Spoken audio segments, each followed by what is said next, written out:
আজ গল্পটি শুরু হচ্ছে আফগানিস্তানের একটি ছোট শহর দেখানোর মাধ্যমে। প্রতিদিনের মতো মানুষ তাদের কাজ করার জন্য তাদের ঘর থেকে বেরিয়ে আসে, কিন্তু তারপর কিছু বিমান হামলা হয় যেখানে অনেক মানুষ মারা যায়। কিন্তু শুধু তাই নয়, রাশিয়ান সেনাবাহিনীর কিছু ট্যাঙ্কও সেখানে আসে, যেখানে সৈন্যরা সেই শহরে উপস্থিত লোকদের হত্যা করতে শুরু করে। কিন্তু কিছু মহিলা ছিলেন যারা তাদের বাড়িঘর এবং পরিবারকে জ্বলতে দেখেছিলেন, তাই তারা প্রতিবাদ করেছিলেন এবং ট্যাঙ্ক থামানোর চেষ্টা করেছিলেন। কিন্তু ভিতরে বসে থাকা নিষ্ঠুর লোকেরা বিষাক্ত গ্যাস ছড়ে মারে, যার মধ্যে কিছু মহিলা মারা যায় এবং কিছু পালিয়ে যায়। যখন তারা ভাবল যে সবকিছু শেষ হয়ে গেছে, তখন তারা বেরিয়ে এলো এবং তারপর সাবিতারা এসে তাদের বাড়িঘর তুলে দিল। এমনকি তারা তাদের জলে বিষ মিশিয়ে দিল, যাতে তারা জলও খেতে না পারে। কে এত নিষ্ঠুর হতে পারে? কিন্তু তারা নিজেরাই জানে না কেন এইসব ঘটছে। তারা কেবল আদেশ পেয়েছিল। যখন সে খাবার খুঁজছিল, তারা গ্রামের নেতাকে ধরে ফেলে। তারা তাকে জিজ্ঞাসা করল তার বাকি সঙ্গীরা কোথায়, যারা প্রতিদিন জাতীয় সেনাবাহিনীর সৈন্যদের হত্যা করে। তারপর সে বলল যে তারা তার সাথে আছে, তারা চারদিকে ছড়িয়ে ছিটিয়ে আছে এবং যতই চেষ্টা করুক না কেন, তারা কখনোই তার দেশ দখল করতে পারবে না। এবং এই কথা শুনে ক্যাপ্টেন রেগে যান এবং তাই তিনি ট্যাঙ্ক পাইলটকে বলেন ট্যাঙ্ক দিয়ে তাকে পিষে ফেলতে, কিন্তু লোকটির সাহস নেই। তারপর ক্যাপ্টেন তার উপর খুব রেগে যান এবং এমনকি সবার সামনে তাকে অপমান করেন। ঠিক তখনই পালিয়ে আসা মহিলারা সেখানে আসেন এবং তাদের মধ্যে ছিলেন নেতার স্ত্রী, যিনি তার জীবন ভিক্ষা করেছিলেন। কিন্তু পাইলট তার ক্যাপ্টেনের আদেশ অনুসরণ করেন এবং একজন জীবিত ব্যক্তির উপর 1000 টনের ট্যাঙ্ক চালিয়ে দেন, যার ফলে তাকে নির্মমভাবে মৃত্যুবরণ করতে হয়। সবকিছু শেষ করার পর তারা তাদের দ্বিতীয় দলের সাথে দেখা করার জন্য রওনা দিল, যা এনের নির্দেশনায় আসছিল।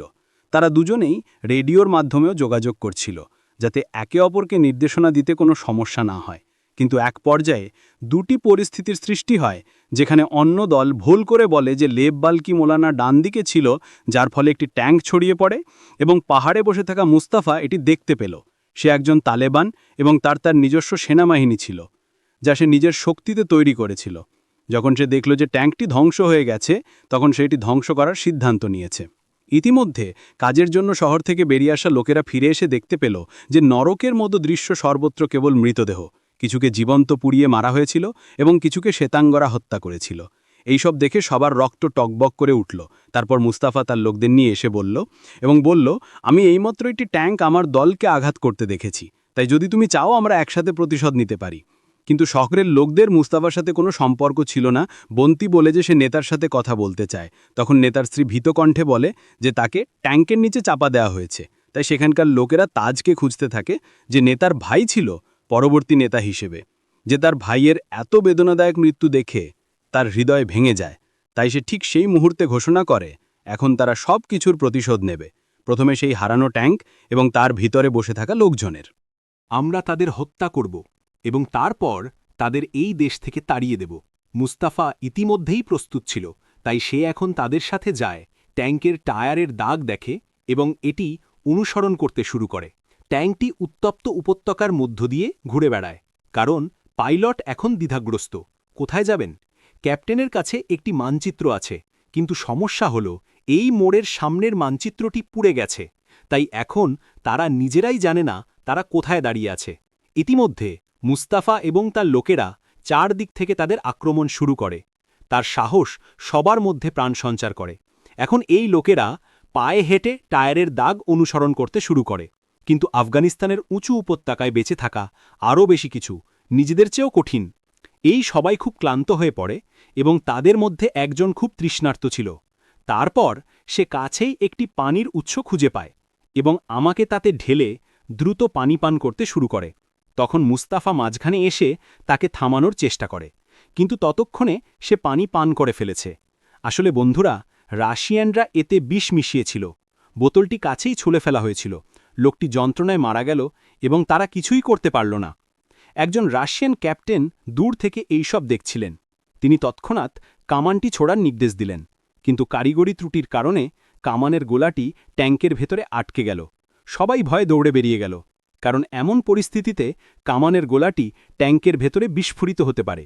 কিন্তু কিছুক্ষণ অপেক্ষা করার পর, যখন কিছুই ঘটেনি, ক্যাপ্টেন কামানটি ছোড়া সৈনিককে বললেন তাকে বের করে আনতে, কিন্তু সে যেতে ভয় পেল। তাই পাইলট তাকে সাহায্য করলেন এবং তার সাথে যেতে রাজি হলেন। এখন যখন এই লোকেরা ট্যাঙ্কের কাছে গেল, তখন ক্যাপ্টেন বললেন যে হ্যাঁ, সামাদ ইচ্ছাকৃতভাবে বন্দুকের কিছু ভুল করেছে, যার কারণে শেলটি আটকে গেছে, কারণ সেও একজন আফগান এবং সে অবশ্যই তার দেশকে ভালোবাসে। আসলে সামাদ এই ট্যাঙ্কে কিছু লোকের সাথে আছে যারা পরিবহনের কাজ করে, এবং এখন যে শেলটি বিস্ফোরিত হয়নি তারা এটি বের করে রাখে। এর নিচে একটি গ্রেনেডও রাখা আছে, যার কারণে এই সমস্ত লোক সেখানে পৌঁছেছে। তখন তাদের মধ্যে একজন সেই বোমাটি আঘাত করে। তারা এটি তুলে নেয় দেখার জন্য যে এটি কি এবং এটি তাদের কোনো কাজে আসতে পারে কিনা, কিন্তু তারপর গ্রেনেডটি বিস্ফোরিত হয়, যার ফলে তার মৃত্যু হয়। ট্যাঙ্কের পিছনে কেবল মহিলারা ছিলেন না, বিধবারাও ছিলেন, যাদের স্বামীরা এই ঘৃণার যুদ্ধে শহীদ হয়েছিলেন। যে কোনো মূল্যে তাদেরও প্রতিশোধ নেওয়ার যোগ্য ছিল। হাঁটতে হাঁটতে রাত নেমে আসে এবং তাই তারা এক মুহূর্ত থামতে এবং বিশ্রাম নেওয়ার সিদ্ধান্ত নেয়। এই সময় সামাদ এবং পাইলটের মধ্যে দীর্ঘ কথোপকথন হয়, যেখানে সে তাকে তার সংস্কৃতি সম্পর্কে অনেক কিছু বলে, যার মধ্যে সবচেয়ে গুরুত্বপূর্ণ বিষয় হল ইসহাক, যা একজন আফগানের জন্য সবচেয়ে গুরুত্বপূর্ণ বিষয়। পাইলটও তার কথার প্রতি শ্রদ্ধাশীল। অনেকক্ষণ ধরে অজানা পথে ঘোরাঘুরি করার পর সে তার ট্যাঙ্কটি একটি জায়গার দাঁড় করিয়ে রাখল এবং সেই জায়গার চারপাশে প্রচুর গ্রেনেড রাখল, যাতে শত্রুরা তাদের আক্রমণ করার চেষ্টা করলে তারা নিহত হয়। তারপর হঠাৎ সে দেখতে পেল যে রাডারে কেউ আসার সম্ভাবনা আছে। ক্যাপ্টেন সামাদকে বাইরে গিয়ে দেখতে বললেন সেখানে কি আছে, যদিও কেউ তার অপকর্মে খুশি ছিল না, কিন্তু ক্যাপ্টেন বললেন যে সে একজন বিশ্বাসঘাতক এবং এটাই তার কৃতকর্মের শাস্তি। সে শীঘ্রই তোমাকে এটা দেবে। ইতিমধ্যে সামাদ ফিরে এসে বলল যে বাইরে কিছু হরিণের গোবর আছে এবং সেখানে কেউ নেই, তাই ক্যাপ্টেন তাদেরও মেরে ফেললেন। এখন যখন মুস্তফা এবং অন্যান্য ভোরবেলা সেখানে পৌঁছে তারা মৃত হরিণটি দেখে দুঃখ প্রকাশ করলেন, কারণ যুদ্ধে তাদের দোষ কি ছিল। তারপর তারা একটি হ্রদে পৌঁছালেন। ক্যাপ্টেন সামাদকে এর গভীরতা পরিমাপ করতে অনুরোধ করলেন। যখন তিনি চলে যাচ্ছিলেন তখন তিনি তাকে পিছন থেকে গুলি করে হত্যা করলেন। এখন বন্ধুরা, পাইলট রেগে তার প্রতিবেদনে তার কর্মকাণ্ড সম্পর্কে লিখতে শুরু করলেন, যা ক্যাপ্টেন পছন্দ করেন না। তাই তাদের মধ্যে আরেকটি তর্ক শুরু হলো। এখন ট্যাঙ্কটি হ্রদে নামার পর তারা সবাই এগিয়ে গেল, কিন্তু কিছু দূর যাওয়ার পর তাদের ট্যাঙ্কটি বিকল হয়ে গেল। পাইলট বললেন যে এর তরল জ্বালানি প্রয়োজন, যা তাদের কাছে ছিল না, এবং তার উপরে এর ব্যাটারিও শেষ হয়ে গিয়েছিল। তাই তিনি বললেন যে এখন আমাদের এটি এখানে রেখে হেঁটে এগিয়ে যাওয়া উচিত।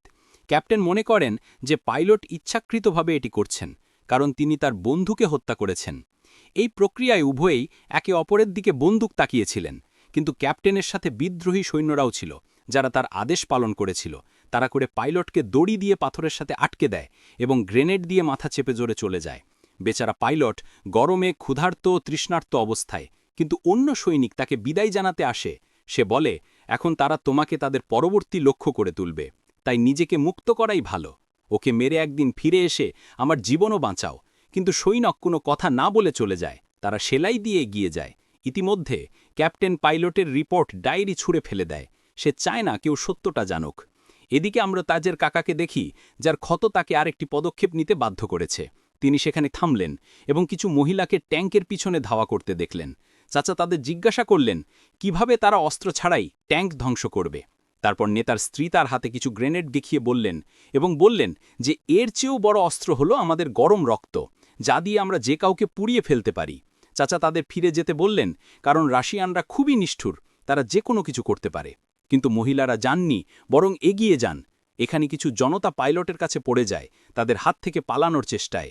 সে মাথা উঁচু করে, গ্রেনেডটি পরে সেখানেই বিস্ফোরিত হয়। এতে অনেক জনতা নিহত হয়, কিন্তু সে বেঁচে যায়। যদি এটি তার মাথার কাছে বিস্ফোরিত হতো তাহলে তার মৃত্যু নিশ্চিত ছিল। তারপর সে সেখানে পৌঁছায়, যারা তাকে পাথরের মতো ব্যবহার করতে শুরু করে।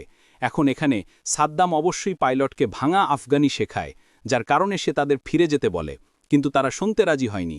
তারপর মুস্তফা এবং বাকি লোকেরা সেখানে পৌঁছায়। সে তাদের সবাইকে ফিরে যেতে বলে এবং অনিচ্ছা সত্ত্বেও তারা পাইলটকে ছেড়ে দেয়, কারণ সে তাদের কাছে দরকারি বলে মনে হয়েছিল এবং তার উপরে সে আফগানিকে চিনত। রাত নামলে মুস্তফা এবং অন্যান্যরা থামে একটি গুহায়, যেখানে মুস্তফা তাকে ইশারা করলেন, তুমি কি আমার আরপিজি ঠিক করবে? যার উত্তরে সে হ্যাঁ বলল। এরপর সে এটি ঠিক করতে শুরু করল, যা দেখে সবাই অবাক হয়ে গেল, কারণ এখন পর্যন্ত কেউ এটা করেনি। আচ্ছা, তাজ বলল যে সে আমাদের জন্য খুবই উপকারী, কারণ সে আরপিজি চালাতেও জানে, যার সাহায্যে আমরা সেই ট্যাঙ্কটি ধ্বংস করতে পারি। পাইলটও তারপর সে ট্যাঙ্কটি ধ্বংস করতে রাজি হয়, কারণ সে সত্যিই ক্যাপ্টেনকে ঘৃণা করে। তাদের উভয়েরই যুদ্ধের মূল্যবোধ ভিন্ন, তাই সে প্রতিশোধ নেবে। ট্যাঙ্কটি একটি স্থানে থেমে যায়, কারণ এর জ্বালানি শেষ হয়ে যায়। কিন্তু তারপর একটি রাশিয়ান হেলিকপ্টার পাস দিয়ে যায়, তাই তারা একটি অগ্নিশিখা জ্বালিয়ে সাহায্য চায়। এটি অবতরণ করার সাথে সাথে 2 সৈন্য দৌড়ে গিয়ে এতে আরোহণ করে, কারণ তাদের এই নরক থেকে বাড়ি ফিরে যেতে হবে।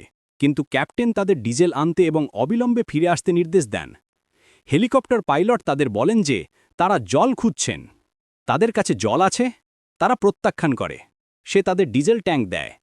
পাইলট তাদের বলে যে সামনে একটা শেষ প্রান্ত আছে এবং তারা সেখানে ট্যাঙ্কে আঘাত করতে পারে।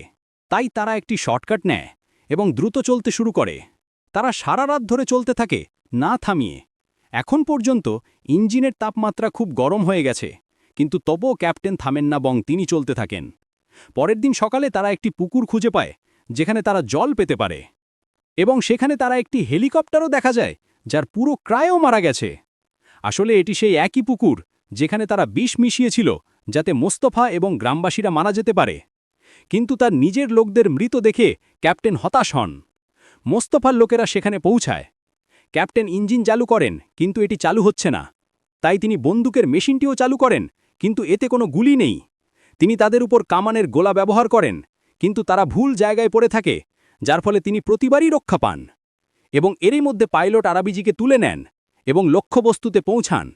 সে ধারালো করে ক্ষেপণাস্ত্রটি সরাসরি ট্যাঙ্কের উপরে আঘাত করে, যার ফলে এটি বিস্ফোরিত হয়, যার ওজনের নিচে ট্যাঙ্কটি ভেঙে যায় এবং সেখানে আটকে যায়।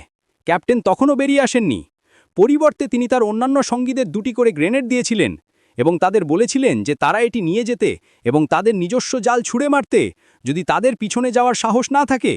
এবং তিনি নিজেই একটি গ্রেনেডের পিন খুলে আঘাত করেছিলেন।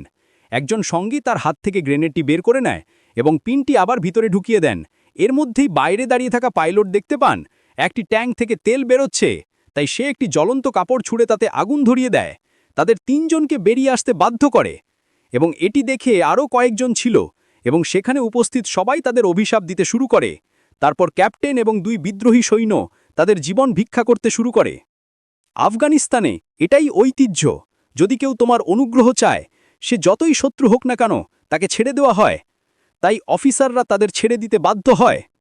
কিন্তু মহিলারা এতে খুশি ছিলেন না, কারণ তারা প্রতিশোধ নিতে চেয়েছিলেন, যা তাদের নিতে হয়েছিল। কিন্তু এখন এই 3 জনকে ছেড়ে দেওয়া হয়। ইতিমধ্যে একটি রাশিয়ান হেলিকপ্টার আসে, যা দেখে সবাই হতবাক। কিন্তু পাইলট সেখানে দাঁড়িয়ে আছে। সে আর এই যুদ্ধের অংশ হতে পারবে না, কারণ সে প্রথমে সেনাবাহিনীতে যোগ দিয়েছিল তার দেশকে রক্ষা করার জন্য, অন্য দেশের নিরীহ মানুষের ওপর বিশ্বাস না করার। তাই সে হেলিকপ্টারে নিক্ষিপ্ত রাশিয়ানকে ধরে ফেলে এবং তাকে তা করতে দেখে মুস্তফা তাকে গুলি করার চেষ্টা করে, কিন্তু তাজ তাকে তা করতে বাধা দেয়। সে অস্বীকার করে যে সে তাদের সাহায্য করেছে। দ্বিতীয় দৃশ্যে তারা 3 জনই একই জায়গায় পৌঁছেছিল, যেখানে তাদের জন্য একটি ভুল মোড় ঘটেছিল। এমন একটি যাত্রা যেখানে কেউ অস্বীকার করেনি। তারপর হঠাৎ একই মহিলারা সেখানে উপস্থিত হয়েছিল, যাদের সামনে ছিল নেতার স্ত্রী, যিনি তার